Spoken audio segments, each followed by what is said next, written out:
acknowledge their weaknesses, which are generally against better teams, right? Against the Diamond Kias, where they can't get the early control.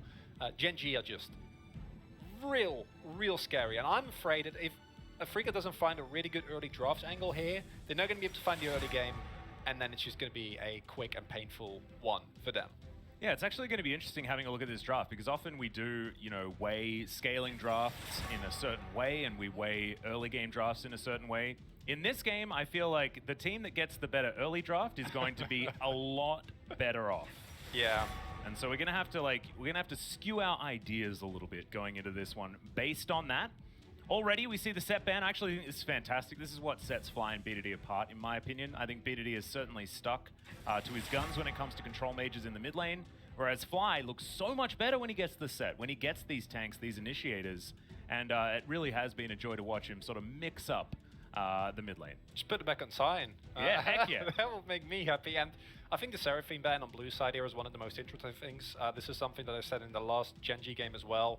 Generally, I think this is a bad sign. I think Seraphine is way too strong to kind of let go. But reality of the matter is she does need some time to skill up, right? Like, she does need to hit at least one item. You want to get that Moonstone. And it just doesn't fit in the Gen.G game plan. They're their only team with maybe Afreeca as well, where I'm like, okay, I get it, right? Like, you're an all-in early game team. Sure, you can get away with that Seraphine ban as the Udyr gets picked up here, and this always works in whatever Gen you want to do, because Udyr is all about that early tempo, and you know they're going to be looking for prio lanes here. Oh yeah, and early clear as well. But I was going to mention the Lilia. I feel like she has kept up with a lot of these Udyrs and has been able to get ganks off much more effectively in the earlier stages of the game, just with the extra damage that she does provide. So that is going to be locked away for Dread. What they pair it with is now going to be the question, as we're looking for some physical damage in our solo lanes. I feel like Lilia works so well as a sole magic damage dealer on the team. She just does so much and spreads it all out so effectively. Yeah. Oh, Fly. Wow, that's not what I was expecting from Fly. And B2D, I think he feels in a similar way. Maybe you're like, wait, what? This is not what we expected, because when we talk about Gen.G's aggression, there was one thing that generally is a constant factor in being like a late game insurance policy, and it is generally B2D on Azir. That's definitely not going to be the case here. This does mean, though, that for Afreeca Freecs, you're going to be playing from a position where your mid lane won't actually have prio. And one thing that kind of scares me is that Fly has looked pretty shaky when he's like on Orianna on the Azir, because even more so than normal people playing this matchup, he will hang back so much and like really wait till he hits the 2-3 items, not look for plays beforehand. And I don't think you can afford that against Gen.G, who say, we pick up the Zoe, we're looking for mid game, we're going to find early leads, and then Zoe is one of the best champions to use it to push those early leads. Absolutely. This is also Fly's first game on Azir all season long, so just really hasn't been picking up the pigeon. Definitely feels like a pick away rather than a pick for Fly in this particular game. Samira, of course, no surprise, locked away for Bang. He's been certainly prioritizing the Samira quite a lot.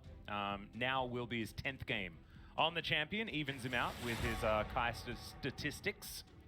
We'll see whether that's actually going to be effective, because I feel like Samira is such a weird pick, right? Sometimes she looks godly, and other times she looks like she just can never get herself off the ground. And against this Gen.G composition, I'm actually quite scared for what the Samira is actually going to achieve in this game. It also creates kind of like a disjointed composition, what we've seen from Afreeca Freecs thus far, where you have double magic damage, right, which makes the value of a verdant barrier really, really big here for BDD. Yeah. You have one part of your composition that kind of wants to go in. With Lilia, you want to skirt in and out of the fight. With Azir, you want to hang back and maybe go for a big play. But like, if you can just auto attack with your soldiers for the entirety of a team fight, you're very happy from range. Whereas Fly, the Samira Bang wants to go all in and wants to actually put out a lot of pressure. And I'm not sure how much I love what Afreeca has shown here thus far. Gen.G, however, has a comp that is also similarly somewhat disjointed still. And I'm really going to be looking at what does the second half of the draft bring here. We see the Camille Galio getting banned away, which is always a really strong combination. And I would love if Afreeca save the final counter pick here, the R5 pick for the top lane, for Keen. Make sure that Gen.G doesn't get double prio lanes. So just pick up a support here, right? And then go from there. Just pick up something like, you know, the Alistair, the Leona. There's a lot of support still available. I think it'll be absolutely fine here for Lehens. Plus, it's Lehens. He's got a champion Ocean. Oh, yeah. Absolutely. I'd be very interested to see where Gen.G is going to go with their composition. Like you say, like, I also think if they now go for like a team fighting top laner or something like that, I'd be very upset. I want them to go all in on the 4-1 and the mid-game pick. And if they do that, this composition actually looks very, very strong. As Nautilus will be picked up, and that's very understandable. So I think you can either go for something like the Gragas or the Jace, which provide very different directions in which you take your team, right? Yeah, like, true. I think a Jace blind pick is something that I could see Rascal get away with, definitely. This signals, though, that they will be looking for, we're going to go for safety. We're not going to be taking any risks, right? And I like this a little bit more, even though as a blind pick, I think the Volibear is in the best spot. Something that he does bring into virtually any matchup is early prio. And we talk time and time again about how well Gen.G actually utilizes that to get clear ahead, to find leads in the early game, to get the objectives. And against the Freeca, I'm still going to insist, even with the comp that they've drafted thus far, they need an early lead. I don't think they have what it takes to win from a deficit against Gen.G. Well, here is the Alistair. It's going to be locked away. I would have loved to see Life back on his Gragas in this game. Interestingly enough, just not even looked at throughout the entire draft. We'll see whether Keen does decide to go towards it, but he has now a choice up towards the Volibear. Of course, not exactly something that's super easy to pick a counter into, but we'll see what Keen does decide to go with.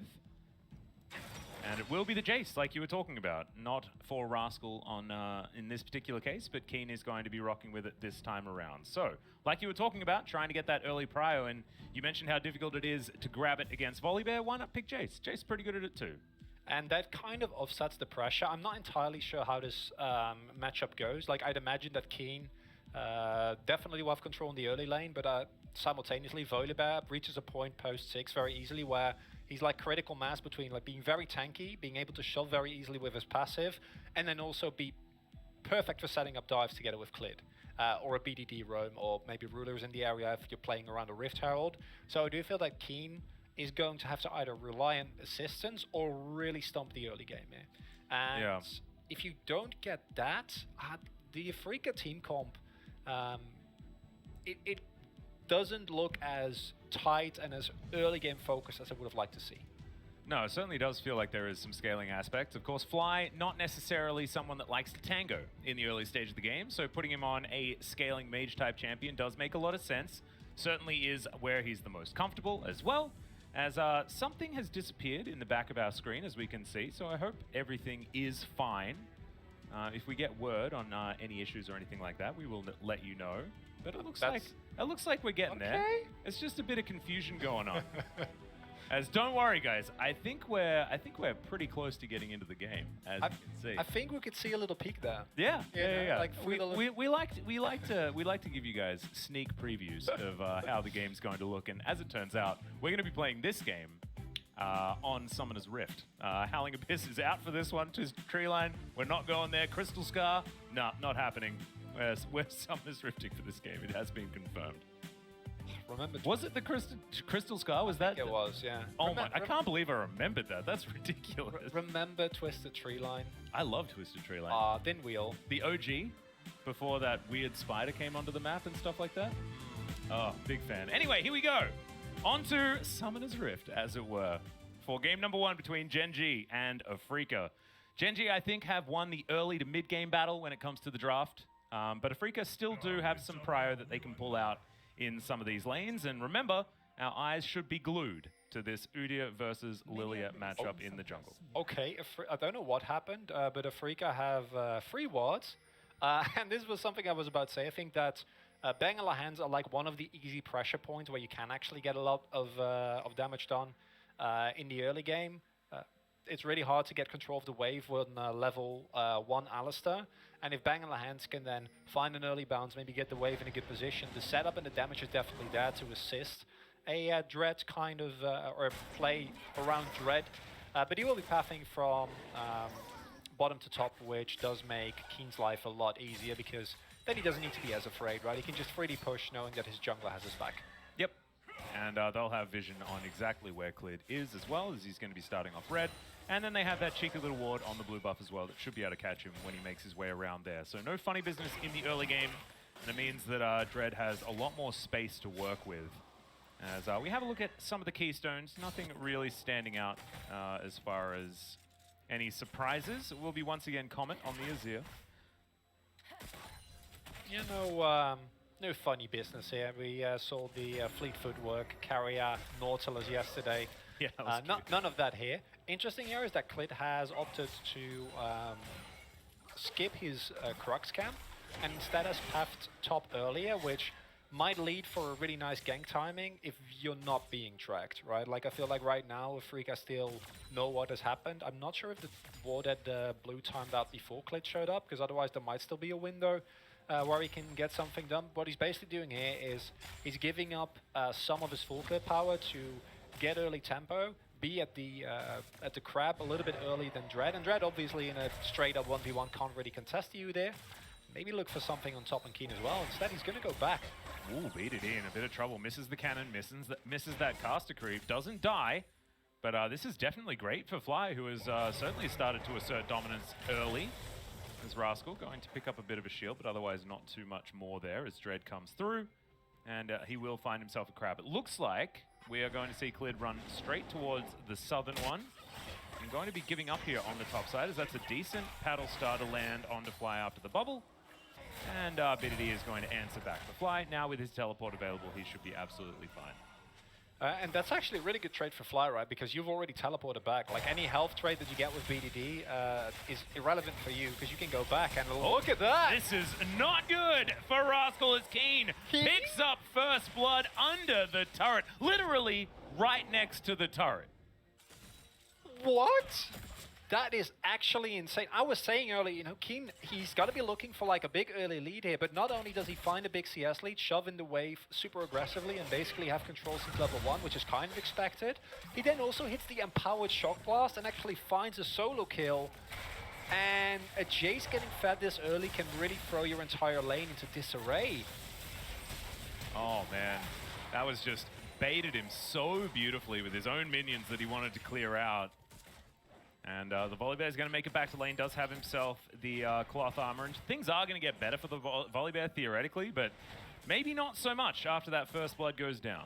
That's the thing, right? I think that in a even situation, you're generally going to be fine, but what this provides Keen is not only does he now get a huge CS lead because he was actually able to catch the wave, he also has a teleport advantage, which means that Afreeca actually will be able to find a global map pressure lead, because they know that if something really goes awry, they can always rely on that Jace that already picks up a kill as well as 2 longswords to just teleport over there, maybe contest the objective, maybe find another kill or 2, and then you can start snowballing this game out of control. And Afreeca, they find the early game lead here, and we keep going on about these early game leads. I was going to talk about it. Both of these teams want those. Yeah, no, it's exactly right. Afreeca has a difference, though, and they struggle to hold on to their early Definitely. leads. Gen.G much better at strangling out their opponents after getting that early advantage, and Afreeca are a team that makes Chronicler very excited until they don't. I'm really happy that you kind of catch me here. Like, don't get overexcited, buddy. You've seen this one before. Really appreciate you for having my back out. I got you. I need that.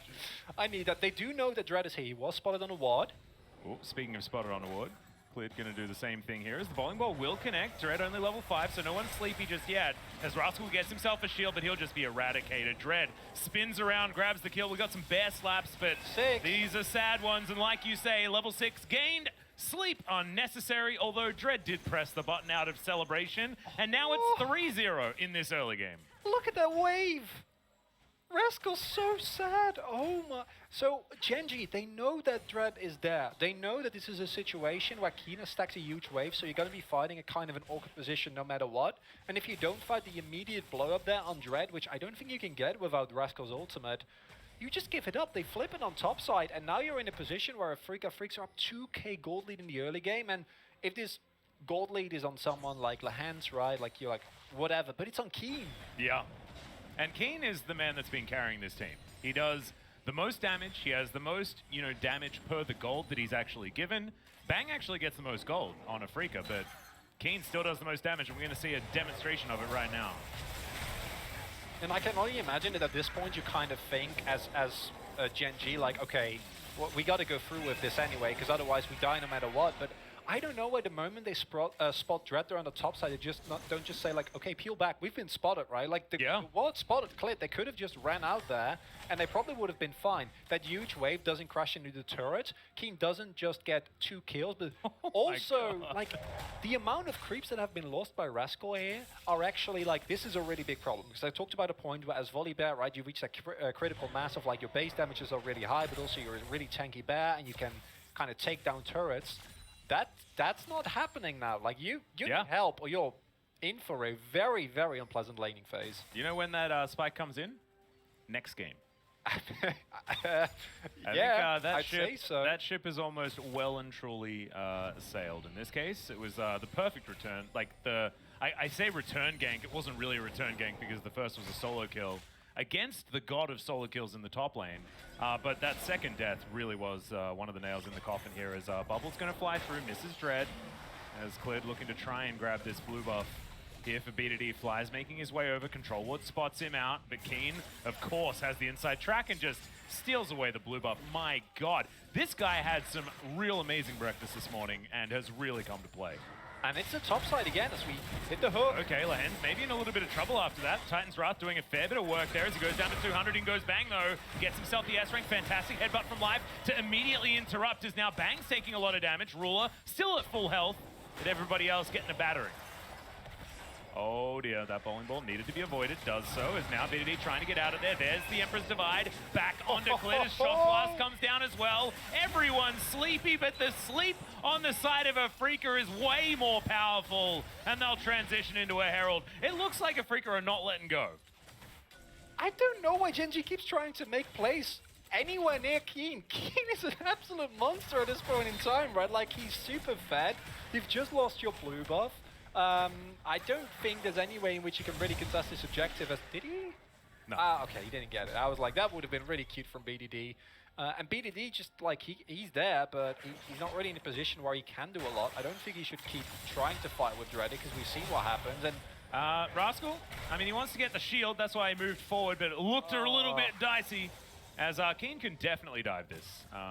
There is no doubt in my mind. Atlas. Oh, goodness me. This is so scary. As Bang's getting dove on the bottom side, Ruler's trying to be that carry and is going to find it with a Void Seeker. The last second, fantastically tanked there by Life, but certainly a bit of a set play there as Keen is going to push Rascal out of the lane. Fly's also going to try and leave B2D alone, but he's been keeping up fantastically well in the mid lane at the same time as Clid. Looking to take down the first Cloud Drakers once again, not a Cloud Soul, the dream. So a lot of interesting happening here. We see the immediate counterplay from Gen.G. I'm very that Clid also has decided, okay, actually I don't want to do anything with top side. Like, no. We're not, sorry Rascal, good luck buddy, but like, I need to do something on the other end of the map. Immediately goes for the Drake.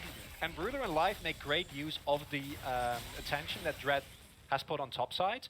Also interesting is that Dread doesn't actually use the Herald there. I think a lot of teams would have just used it, but Afreeca identified that we don't need to use Herald here. We can just drop it in mid lane for like a subsequent play. We can just pick up some other free plays. We're going to get the first turret bot anyway. He is more than twice the amount of gold of Rascal, Atlas. No, it's ludicrous. Like, Keen is about as strong as he can possibly be at this stage of the game. So we're going to have a look at this replay once again. And you should never be up here. You have no prior on top side. There's no way that this ever works out in an advantageous position for you because you know that Keen is there and you can't play or make a play anywhere where Keen is near. Not sure why there weren't synchronized recall times. I think it might have been an awkward position of the wave there.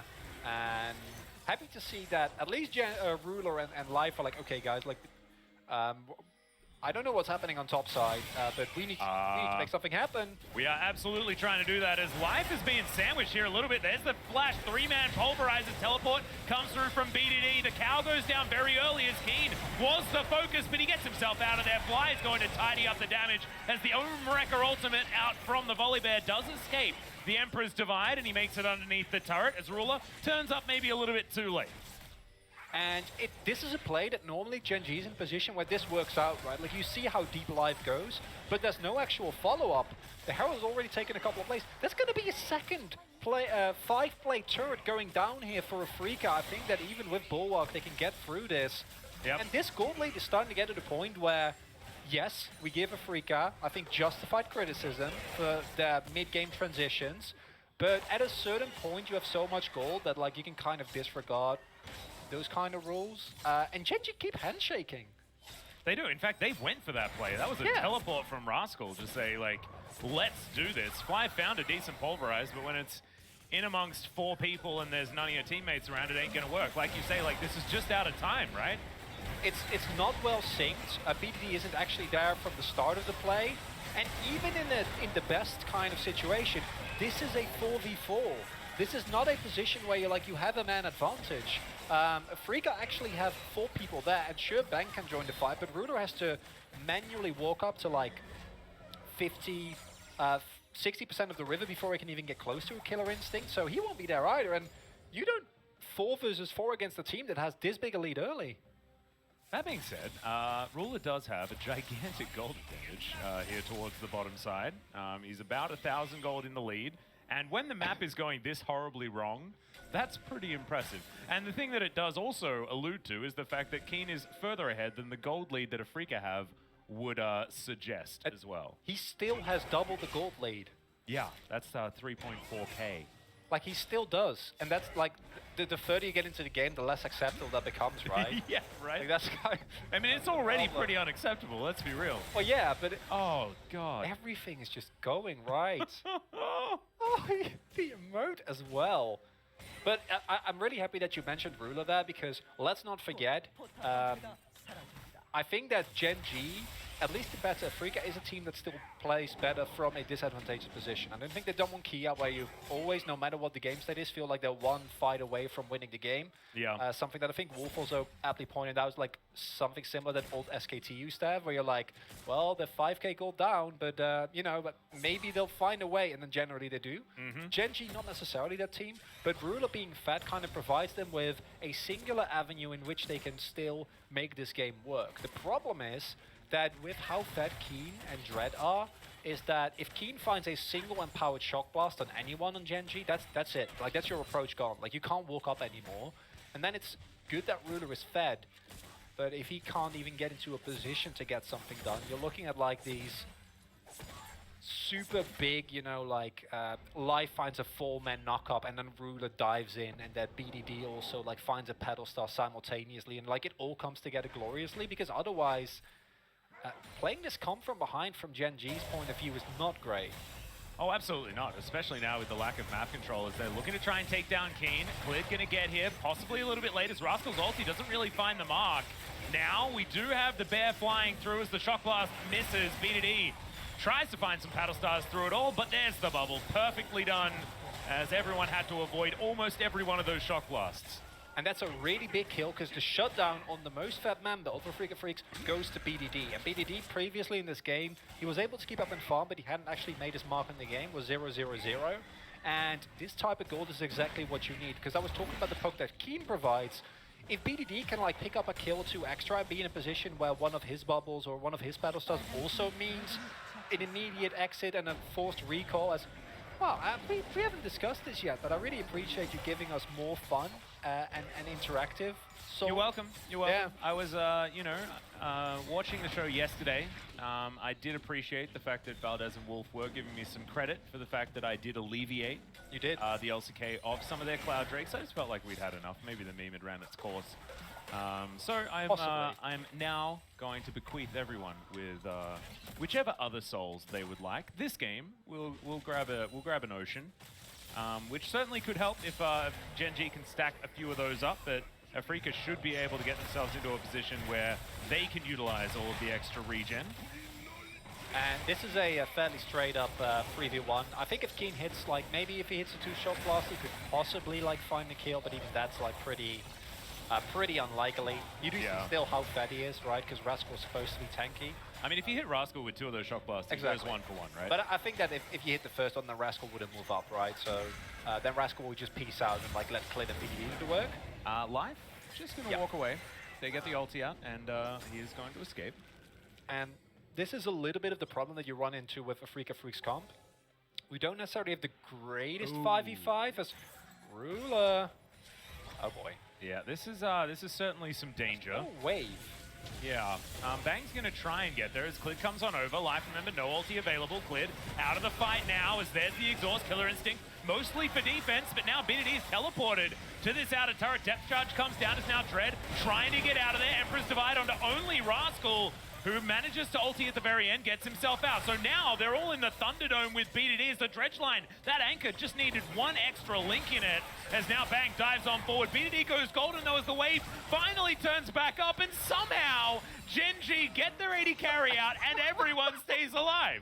Operation Save Ruler is a glowing success, and somehow Afreeca can dive between two turrets without a wave and still get away with it as well. And this is just both teams making mistakes, and then the other team makes a mistake and they both kind of get away with it and walk away like, was that really necessary? Did we need to invest all those flashes, summoners, teleports? Oh yeah. No, because no one died. No one died. Well, I mean, everyone, like, most of the flashes were used on the side of Gen.G. However, no flashes used by Afreeca. They actually held on to all of them.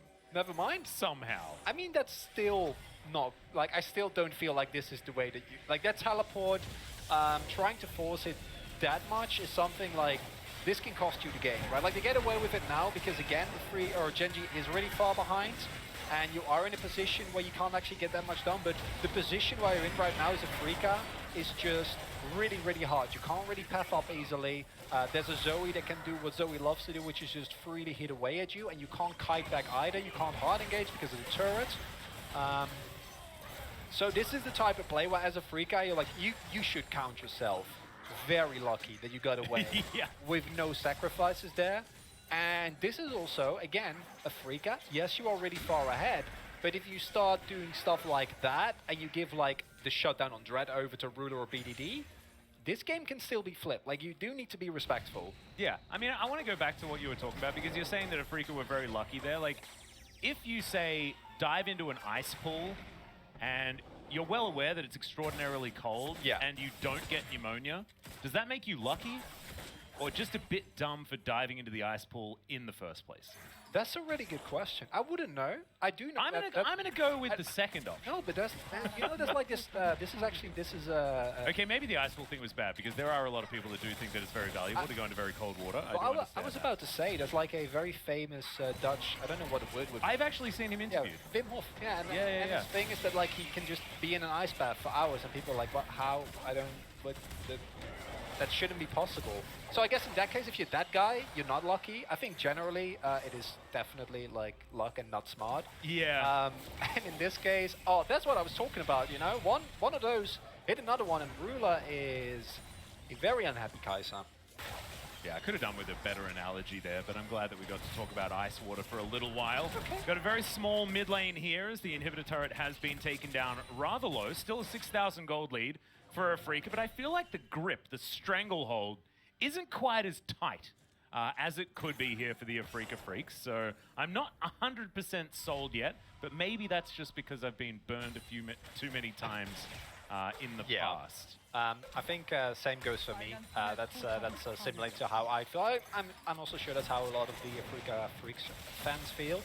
But if you would look at this game and last game in isolation, Afreeca Freecs actually look like a top 6 team, right? Which is something that at the beginning of the split was just not even remotely within like the realm of possibility. Absolutely so, not, yeah. I think that if you play this demo clean, if you just keep playing for the Drakes, you go for the Ocean Soul, you're then in a position where even if BDD finds something, right, like your continuous poke from Azir and the Jace is just going to be, yeah, it's still not okay. Gold lead is just obscene. 4,000 gold in the lead is Keen, has his Muramana transformation now completed. It's 2.5 versus 1.5 items. I believe Keen's actually sitting on a bit of gold here as well, as he's heading down towards the bottom side to shove that one in as well. This is a trend that we've been seeing more and more, I think, in the LCK as a whole, where like, you don't get like a relatively even state, you get like, so for Gen.G, the bottom lane, super far ahead, right? Like 40 CS, Ruler has a kill, and then on the top side you have obviously Keen and Dread. And it feels like this kind of yin-yang scenario we've seen in so many teams, there's so many games, right? Where like either it's like one bot side is really fed and one top side is really fed, and then who can do more? In this particular instance, the Afreeca Freecs just have like a general gold lead because of the amount of plates, right? Because of the global gold, because of all the objectives that they've been able to absorb, because Gen.G still have not a single turret. I know Wolf isn't in the cast, but I'd still like to bring up, you know, Wolf's favorite turret in the game. That is still standing. That BDD has not been able to take down. The one mid lane play that we saw was unfortunately not a success. And Afreeca Freecs, I actually like that they've kind of slowed down the pace of this game. Because I don't feel like their comp is super good late, but I don't think Gen.G's comp is good super late either. Right? Like they both have their... it's all about relativity, right? Like exactly. Who is going to be relatively better, and I agree with you. I think Afreeca is certainly more set up for a late game than GG, than Gen.G. I say GG because that's what this game is starting to feel like here at 22 minutes. I wouldn't put them past them. Unfortunately, we have not seen any verdant barriers, which makes us a little bit sad, of course, especially because I feel like Banshee is such a good item against Zoe, and there's so much magic damage because Volibear does a lot, and then you have Zoe, and you have Clit with the Phoenix stance that does a lot. But instead, we do see the Merc threats come through here. Also, of course, an insane amount of CC available here from Gen.G. And then similar buys on both Dread and Fly, who just both go for the Leandries and the Zhonya's, which provide a nice mix of damage, sustained damage particularly, and survivability. They don't stack though, unfortunately. So no, maybe not the best. Bye, Ruler. See you, mate.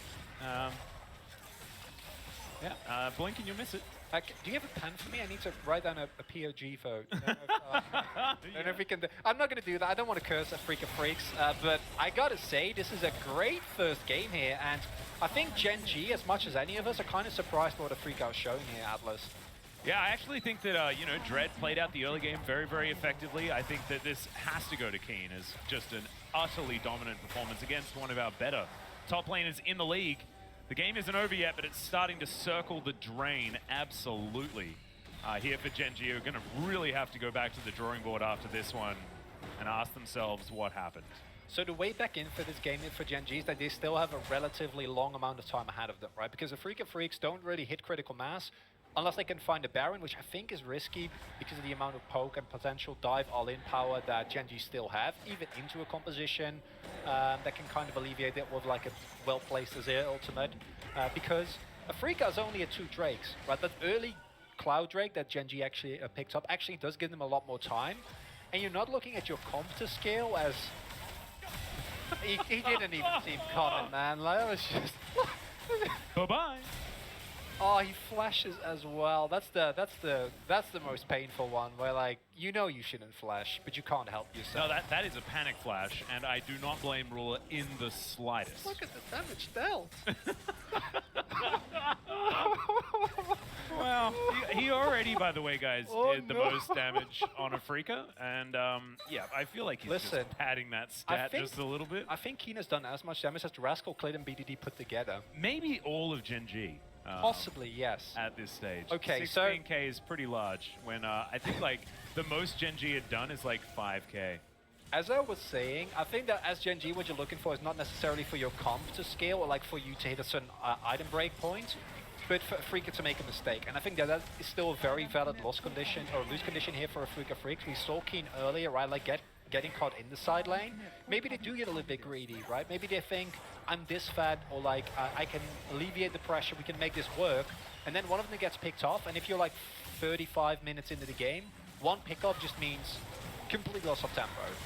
All right, Clit looking for Keen. They try and get him. There's the flash pulverized as in goes Rascal as well. He's been exhausted, gets over the wall as Bang dashes through as well. As we've got a 3-man sleep off to the side, but Keen eventually does fall down. Ruler still has the killer instinct actually available, as now this Ocean Drake might belong to Gen.G.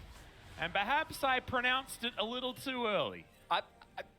I haven't finished my sentence about like finding a mistake, picking someone off, and it happens. This time though, it's not in the side lane. It's literally just in the middle of the lane where Keen, to the untrained eye, I thought he was like, he was going to be able to like at least decently get away with, but I think he holds his flash that for a really long time. I think if he flashes like immediately over the wall here, which he definitely could have done, he would have been fine. But Gen.G are like, yeah, sure, you're really fat, Keen, and you are like, yes, you have a lot of gold available. That snipe from Ruler is so keen. Wow, no one can really get over that wall, right? And then it's Jay, so he can still throw out empowered shock blast if you don't find him there. But as Keen, you are the person who cannot die. Like, you're just not allowed to. And this is something that Afreeca had a problem with before. Remember the game where Bang was super fat on Tristana? The one thing they were not allowed to do was, like, have Bang die, and then Bang died. I remember that, yeah. Yes, and it's still fine. They have a really quick Baron, and Gen.G won a contest here. Well, they're going to try to. Shock Blast avoided by Clid, who throws in his control ward. Can he get round the back? He does have the flash available, gets into the pit, unable to steal it away from a Nazir of all people as now the fight is on. Clid is just going to burn down to the passive, goes to sleep as well, as Bang's going to collect it. Now Afreeca just chasing everyone down. BDD trying to escape as best he can. The bowling ball just passes him by. As now just got backs coming through, as the rest of Afreeca think, with this Baron, we may as well just barrel down the top lane.